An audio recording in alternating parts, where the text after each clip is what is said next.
On June 13th, 2026, an area on the solar surface registered under the number AR 4465 received a beta-gamma-delta magnetic classification. This is the highest level of complexity that can be assigned to a sunspot. It means that the magnetic fields within this region are so twisted that powerful flares are possible at any moment, without distinct precursors, without warning. Write in the comments where you are listening to us from today. And we continue. AR 4465 appeared on the eastern limb of the Sun a few days ago and has since evolved rapidly. During the first 24 hours of observation, the region produced 4 C-class flares, events that in themselves are considered ordinary. But on June 11th, this same region unleashed a C6.7 flare, and it was followed by what SOHO recorded as a halo event, a coronal mass ejection, a part of which, according to preliminary models, is directed toward Earth. The estimated time of contact is approximately June 14th. A glancing blow, not a head-on collision, but not a miss either. This is not happening in a vacuum. 10 days earlier, another region, AR 4455, staged a series of 3 major flares in a single 24-hour period. M9.3, M7.7, and X 1.0. 3 explosions with increasing intensity. 2 of them sent coronal mass ejections toward Earth, and since the second CME was moving faster than the first, it caught up with it in interplanetary space. A so-called cannibal structure was formed when one ejection swallows another, forming a single front with enhanced plasma density and a more powerful magnetic field. This front reached Earth on June 4th to 5th. NOAA issued a G3 level warning, a strong geomagnetic storm. On June 8th, the cannibal CME struck the magnetosphere. Auroras were seen in France. Auroras were seen in New Zealand. This is not typical behavior for June, when the short nights of the northern hemisphere and the geometry of the Earth's tilt usually reduce the visibility of auroral phenomena. And now, a week has passed. The geomagnetic situation has returned to calm levels. The KP index has dropped to 1. One could breathe a sigh of relief. But it is precisely at this moment that AR 4465 is gaining mass and complexity on the solar disk, slowly rotating toward the center, toward the so-called direct hit zone for Earth. Its area is growing. Its magnetic configuration is becoming more complex, and one coronal ejection from it is already flying in our direction. NOAA estimates the probability of an M-class flare from the current disk at 55% in the next 24 hours. The probability of an X-class is 10%. These figures are not a forecast of catastrophe, but they mean that the Sun is looking at Earth right now with a region that, by all indications, is capable of something greater than what it has already shown.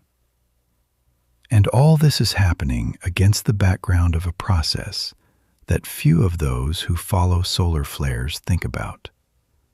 Because this process is not happening on the Sun. It is happening beneath our feet. At a depth of 2,900 kilometers, at the boundary of the liquid core and the mantle, where that very field is born, which we are used to considering our protection. Solar flares and coronal ejections are what make the headlines. Beautiful maps of auroral zones, KP index forecasts, photographs of auroras over Paris. But all this is the top layer. The real question that determines how the meeting of the next CME with our planet will end sounds different. What state is the thing taking the hit in? Earth's magnetic field is not a wall. It is not a dome. It is a dynamic structure generated by the movement of molten iron in the planet's liquid outer core at a depth of 2,900 to 5,000 kilometers. Flows of conducting metal, rotating and moving under the influence of convection and the Earth's rotation, create electric currents, and these currents generate a magnetic field that exits through the surface, extends into space, and forms the magnetosphere, a region of space within which the charged particles of the solar wind are deflected or trapped. Without this field, the planet's surface would be exposed to direct solar radiation. The atmosphere would eventually be destroyed. This is not a hypothesis. It is what, according to available data, happened to Mars. But this field is not constant, it is not uniform, and it is not stable. In 2014, the European Space Agency launched 3 satellites of the SWARM mission into orbit. Their task is to measure, with the highest accuracy, the magnetic signals coming from the Earth's core, mantle, crust, oceans, ionosphere, and magnetosphere. Over 11 years of continuous observations, SWARM has gathered a mass of data that has changed our understanding of one specific zone. This zone is called the South Atlantic Anomaly. The South Atlantic Anomaly is a vast region over South America and the southern part of the Atlantic Ocean, where the strength of the Earth's magnetic field is abnormally low. It was first identified back in the 19th century, but what the SWARM data showed for the period from 2014 to 2025 went beyond expectations. The anomaly expanded over an area comparable to half the territory of continental Europe, approximately 2 million square kilometers, in 10 years.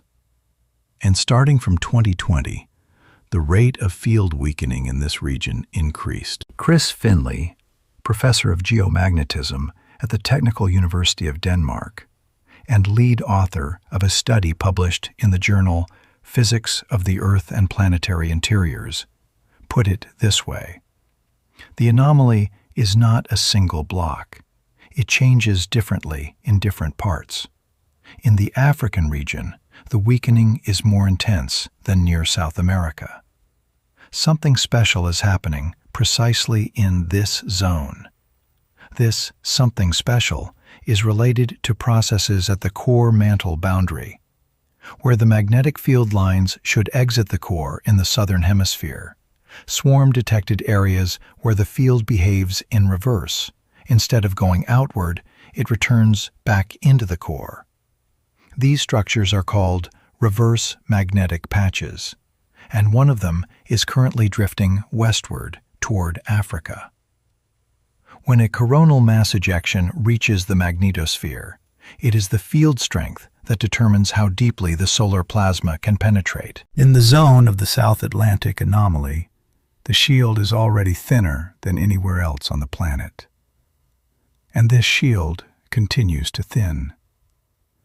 The thinning of the magnetic field in one region does not mean that the planet's protection has collapsed, but it means that this protection has developed a vulnerable spot.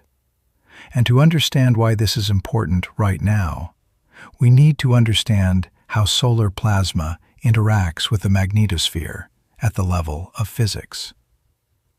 When a coronal mass ejection leaves the Sun, it carries with it not only a stream of charged particles, protons and electrons accelerated to hundreds, sometimes thousands of kilometers per second.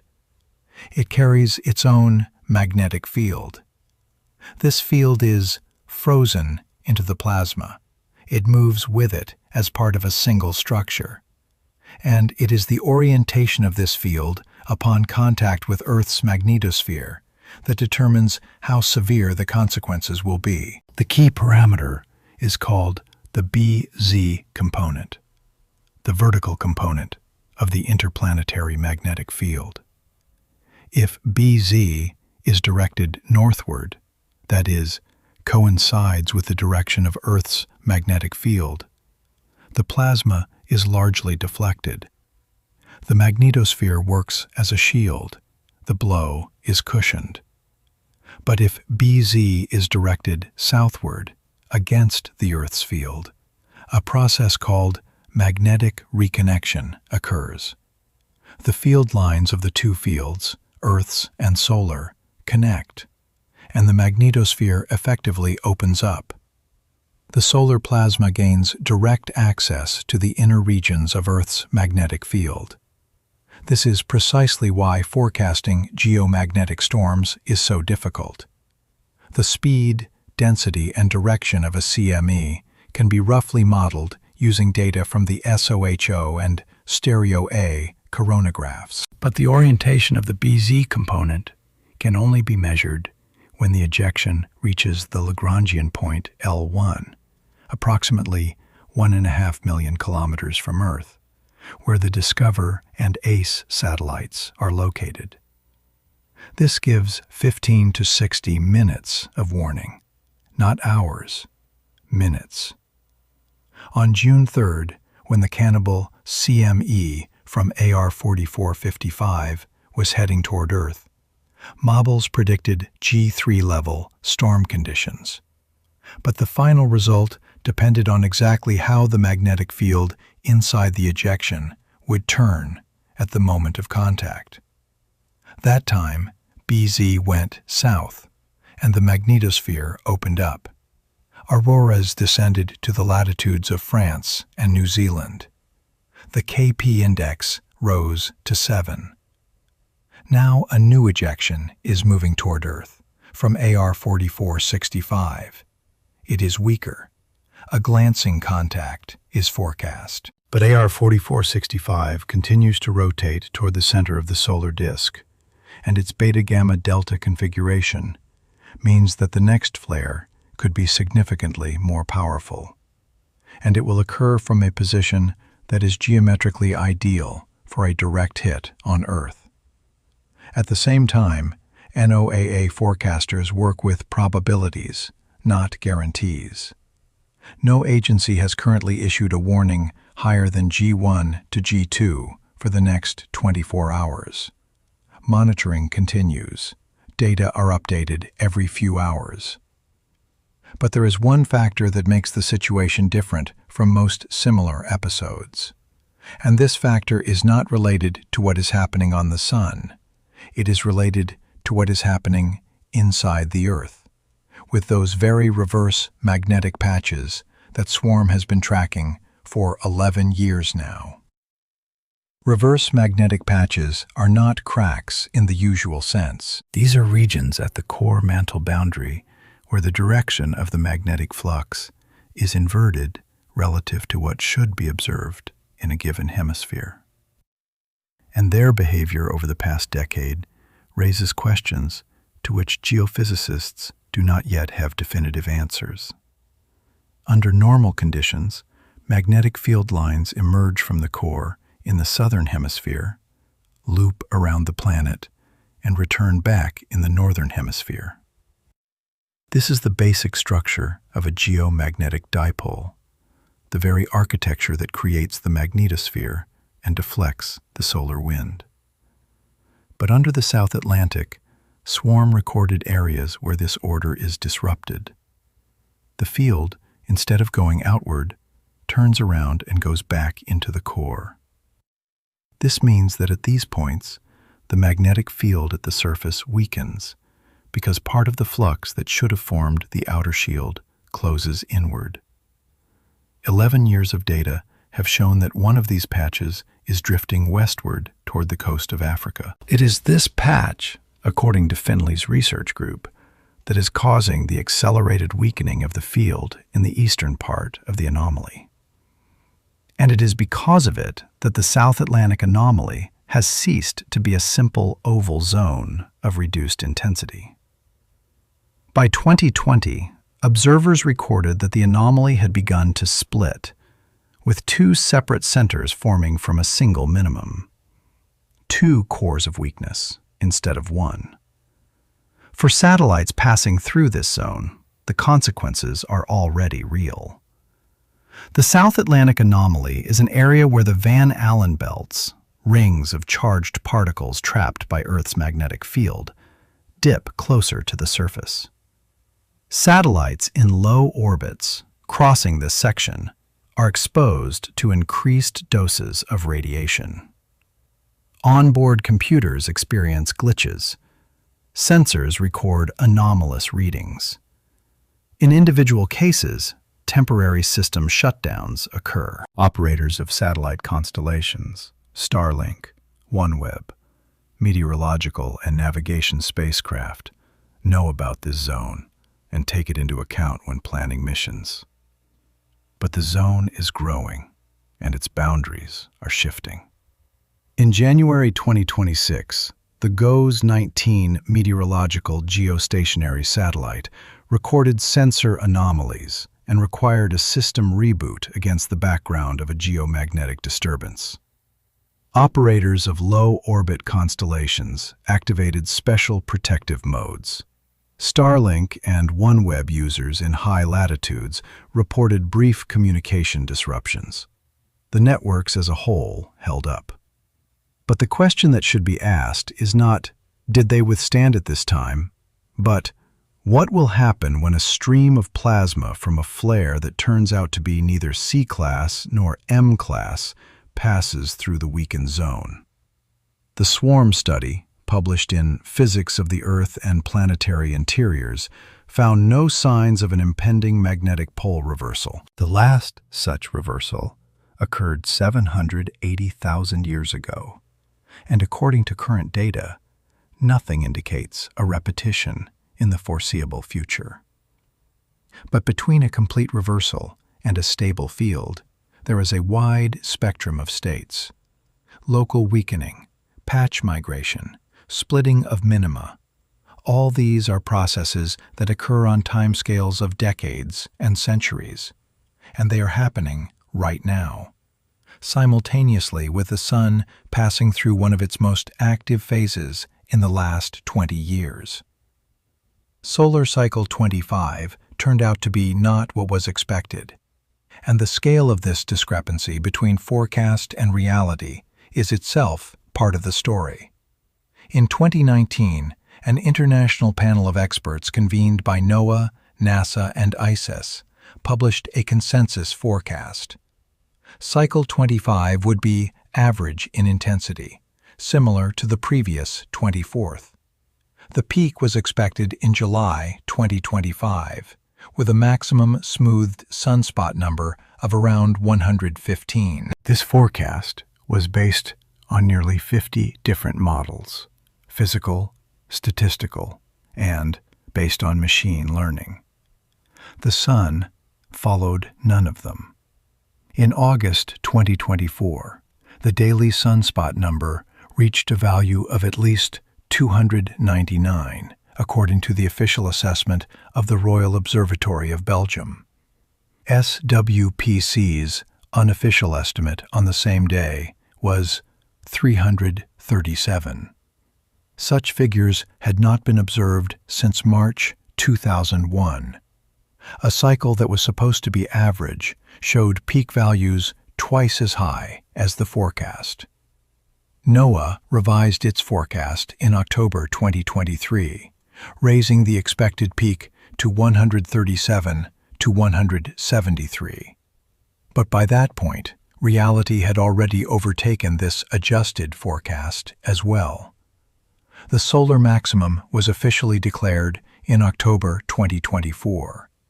However, as often happens with solar cycles, The peak was not followed by a sharp decline. Activity reached a broad plateau. May 2026 recorded a monthly sunspot number at a level of 125, which is below the peak but significantly higher than what would be considered a calm sun. The cycle is declining, but slowly and unevenly. And during this decline, active regions with the highest magnetic complexity continue to emerge. This is important context for what is happening now, because there is a precedent showing what can happen when a powerful ejection meets infrastructure that was not ready for it. In May 2024, a series of coronal mass ejections triggered a G5-level geomagnetic storm, extreme, the first since October 2003. The Starlink satellite constellation lost 40 spacecraft due to increased atmospheric drag in low orbits. GPS navigation systems gave errors of up to 50 centimeters. The agricultural sector of the United States, which depends on satellite positioning for precision farming, recorded losses of $500 million solely due to navigation failures. Auroras were observed in 23 states. In January 2026, the Science and Technology Committee of the United Kingdom issued a technical report modeling a once-in-a-century solar storm scenario.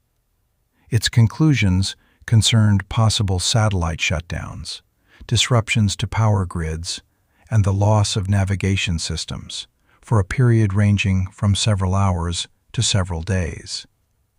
The report was not classified. It was published in the public domain, but its content did not enter the wide news cycle. The correlation between a weakened magnetic shield and enhanced solar activity is not a proven causal relationship, but it is a coincidence that deserves attention.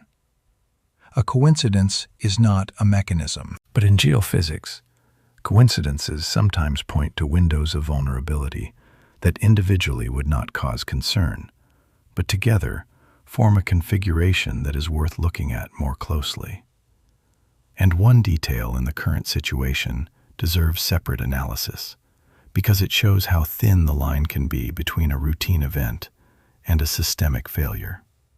In February 2022, SpaceX launched a batch of 49 Starlink satellites into low orbit. The next day, a geomagnetic storm began. Not strong, not extreme. A G1 level storm, the minimum on the NOAA scale. Such events happen dozens of times a year and usually do not cause any consequences for infrastructure. But this time, the geomagnetic disturbance heated the upper layers of the atmosphere. The thermosphere expanded. The air density at orbital altitude increased, and 38 of the 49 satellites were unable to overcome the increased drag. They lost altitude and burned up in the atmosphere. 38 spacecraft from a minimal storm. A joint investigation by NOAA, Ceres, and the SpaceX team confirmed that the cause was precisely the increase in atmospheric drag caused by geomagnetic activity. The satellites were in the stage of ascending to operational orbit and were particularly vulnerable.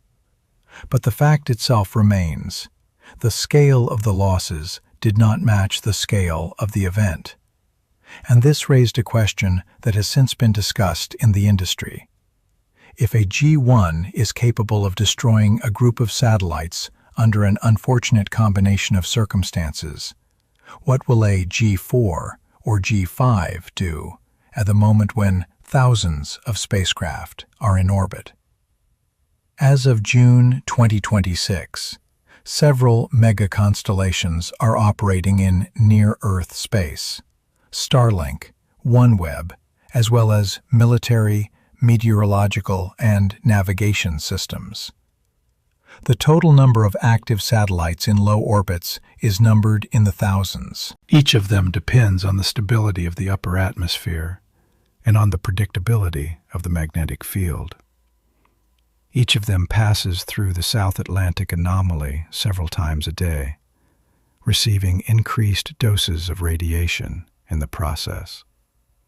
And here it is worth recalling one historical episode that is often mentioned in the context of solar storms, but rarely viewed through the prism of the current state of the magnetosphere.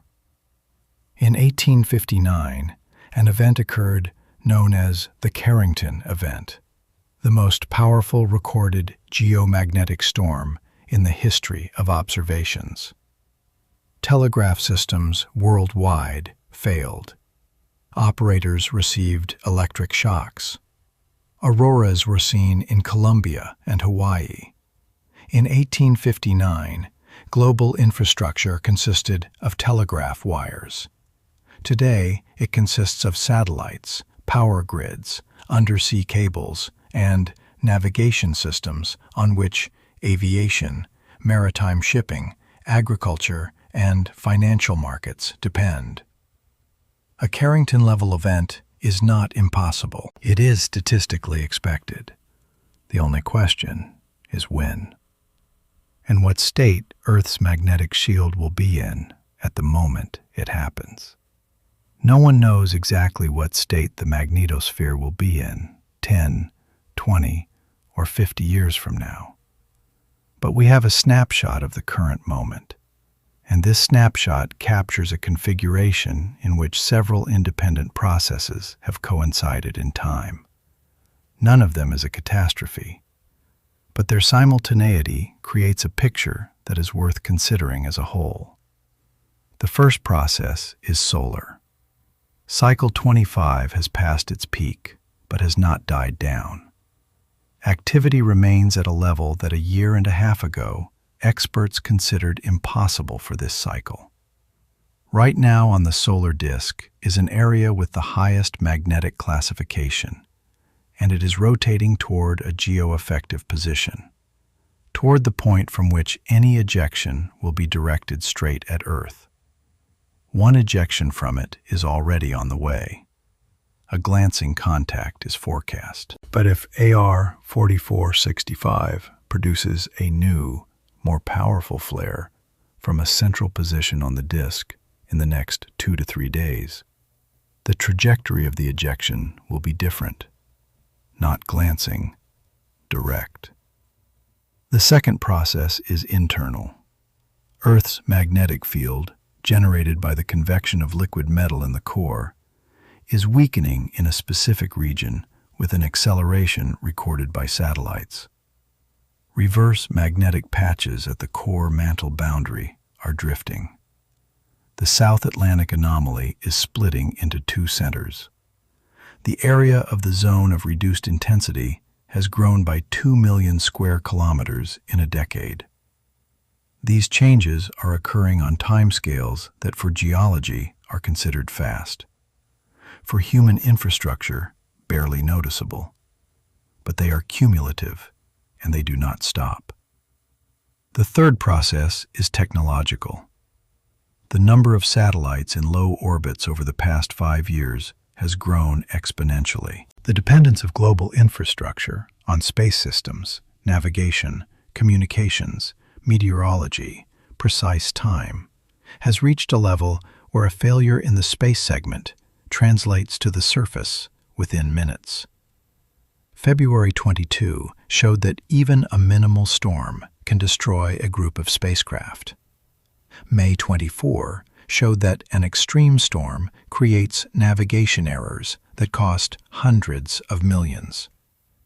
The British report of 26 modeled the scenario where losses are calculated in entirely different orders of magnitude. Each of these 3 processes is described in the scientific literature. Each is monitored by the relevant agencies. None of these agencies has currently issued warnings that go beyond routine procedures. NOAA publishes forecasts of geomagnetic activity. ESA updates swarm data. Satellite constellation operators adjust orbits. The system is working. but the system works within models built on data from the past. And Solar Cycle 25 has already shown that past data do not always predict future behavior. The 2019 forecast was wrong by almost double. The South Atlantic anomaly is growing faster than expected. Neither of these facts in itself means an imminent threat, but together they form a question that currently remains open. How accurately do we understand the system on which our protection depends? The interpretations and links between these processes are analysis, not scientific consensus. The data are open. The questions are, too. The questions remain open, but the time within which answers to some of them may appear is measured not in years. It is measured in hours. At the time of recording this episode, the coronal mass ejection launched by the C6.7 flare from AR 4465 on June 11th continues its movement toward Earth. According to preliminary estimates, contact with the magnetosphere is expected around June 14th. Models show a glancing blow, not head-on. But models work with assumptions, and the final picture will become clear only when the ejection passes point L1 and the DSCOVR and ACE satellites measure its real parameters: speed, density, and most importantly, the orientation of the BZ component. This will happen 15 to 60 minutes before contact, no sooner. Simultaneously, AR 4465 continues to rotate with the solar surface toward the center of the visible disk. Every 24 hours, it approaches the position of maximum geoeffectiveness. Its magnetic configuration, beta gamma delta, remains at the highest level of complexity. The area of the region is growing. Over the last 3 days, it has produced several C-class flares, including a C5.2 on June 12th. None of them reached M or X level, but a beta gamma delta does not need a long run-up. A high-class flare from such a configuration can occur without distinct precursors, and if it occurs in the next 48 to 72 hours, when the region is in the central zone of the disk, any accompanying coronal mass ejection will be directed toward Earth. Toward Earth, whose magnetic shield over the South Atlantic continues to thin. Toward a planet in whose orbits thousands of spacecraft are operating, on which systems that have become an invisible part of everyday life depend. NOAA continues monitoring. SWPC updates forecasts every few hours. For up-to-date information on the geomagnetic situation and safety measures, one should refer to data from the NOAA Space Weather Prediction Center and local services. We work with open data and do not make predictions. We observe, record, and ask questions. And the question that determines the next 3 days is simple. It does not require complex models. It is this: what will AR 4465 do while it looks straight at us? In 1859, when Carrington saw the flare on the sun, he had 18 hours before the world learned that the magnetic shield could bend. 167 years have passed since then. We have learned to see flares in real time. We have learned to track ejections using coronagraphs. We have launched satellites that measure the magnetic field with an accuracy down to nanoteslas. But we still cannot predict the orientation of the magnetic field inside an ejection until it is 1.5 million kilometers from Earth. 15 minutes of warning. The sun rotates, the region grows, the ejection flies. We continue our observation.